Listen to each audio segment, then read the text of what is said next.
Part 3 of public school not following my 4-year-old daughter's continuous glucose monitor in order to keep her safe. First, I want to acknowledge this incredible comment from another elementary school principal. This is above and beyond. This is not what we are expecting. But oh my gosh, I'm so jealous of those parents and that sweet child. Before I dive into the next update, I do want to just acknowledge and touch on so many of the comments that I'm getting. 1. Homeschooling. I am such a proponent of homeschooling if it works for you and your family. That is incredible. That is not a realistic suggestion for most of us. First and foremost, my mental health would be obliterated. I would be a worse mom. I know that those of you who do it and love it are probably going to retort, it's amazing, I'm called to it, it's the best decision I've ever made. That's incredible and good for you. I'm so happy for you. I know myself and my limitations. Absolutely not. The other thing with homeschooling is I work. I know I'm on here making videos, and sometimes when you watch videos, it's like, how hard is that just to make a video? Well, yes, I make videos for Type 1 Together, but I'm also director of parent support for Type 1 Together. We provide products, education, resources. I create courses. I'm doing research. I'm having meetings with all sorts of companies all the time. The next thing is get a lawyer and sue. Get a lawyer and sue. Okay, we've contacted lawyers. We're trying to figure this out. We've contacted lawyers and advocates.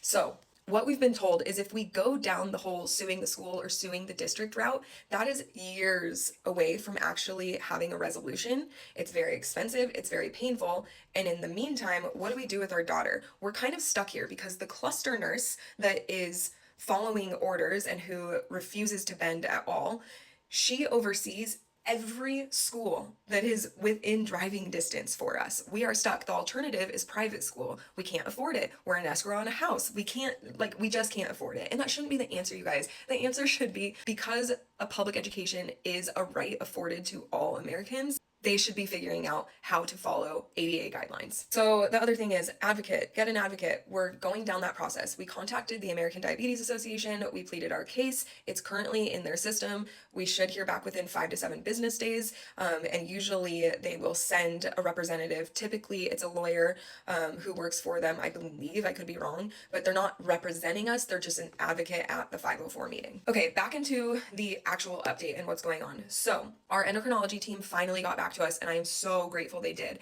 They got back to us saying every single item that you have asked for. An example of that might be when my daughter is dropping significantly by 10 or more blood sugar points every 5 minutes, please treat with 10 grams of carbs once she goes under 120. We know from experience that if she's dropping that quickly every 5 minutes, it's not going to slow down, and we want it to slow down before it gets to dangerous territory. They also included in this doctor order school to follow the CGM. This is necessary, medically necessary for this child because she is too young to understand a low blood sugar. She is too young to be in charge. School to follow, and school to make treatment decisions based on the rate of change they see on the follow app. They also put in there parents are allowed to call and guide with various dosing decisions and low treatment decisions. What we got back from the cluster nurse is there is a law in California that prevents us from taking any orders from parents. So anything in the medical orders that state parents can make a decision, ask the school nurse to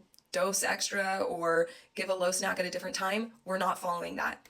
She also said it is our district's policy and our belief that the child is safest if the adult who is immediately in charge of them, teacher, PE teacher, librarian, etc., is in charge of listening for alarms and giving low snacks. We do not want those people to believe that the health office has it covered. This is bonkers to me because what they are saying is they want the teachers who are supposed to be teaching, they don't want them thinking that if an alarm goes off or they notice a fast dropping blood sugar, that the people in the health office who are supposed to respond to health issues would be responding to the health issue. I'm sorry, what? The other thing is, we are not unreasonable people. Of course we recognize that school nurses have 500 other kids in an elementary school. We recognize that they're human and they use the restroom, they take breaks, they go on lunch. We get all of that. We are not asking, hey, school nurse and or health tech, stare at an iPad and look at only our daughter's blood sugar because she's the most important person. No, of course we're not that crazy, you guys. What we are asking is that the health tech or whoever is in the health office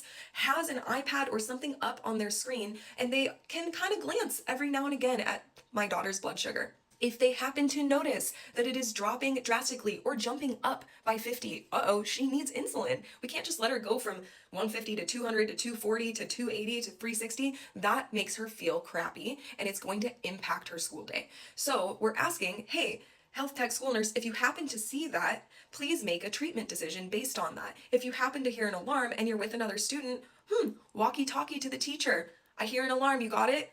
Okay, what if they don't hear the alarm at all? What if the teacher does? The teacher goes, walkie talkie, hey, do you hear this alarm? Do you need me to take care of it? Collaboration. The other thing that feels reasonable and kind of like no duh, if you think about your own child in this situation, if you see the blood sugar dropping, let's say it goes from 80 to 50, that's a huge drop. As a parent, you want assurance that somebody is on top of that. We don't believe any of these things are unreasonable. The Americans with Disabilities Act doesn't believe that any of these requests are unreasonable. So the next step in our fight is we are continuing to reach out to my child's endocrinologist and their team. We are asking that they take this seriously and they take on this fight with us. The nurse who responded to us did say that she is going to ask the director of the endo clinic to talk to the director, the medical director that oversees the school policies, and update that person on what the new standards of care are and encourage them to change policy. But I'm going to kind of stay on them and say, I'll be the parent voice, you be the endocrinologist. Let's bring the evidence to the director of nursing for the school district and to the director doctor of the school district. Let's make policy change now. It has to happen, not just for my daughter, for all of these type 1 kids. Oh, and they finally gave us a meeting in September for the 504.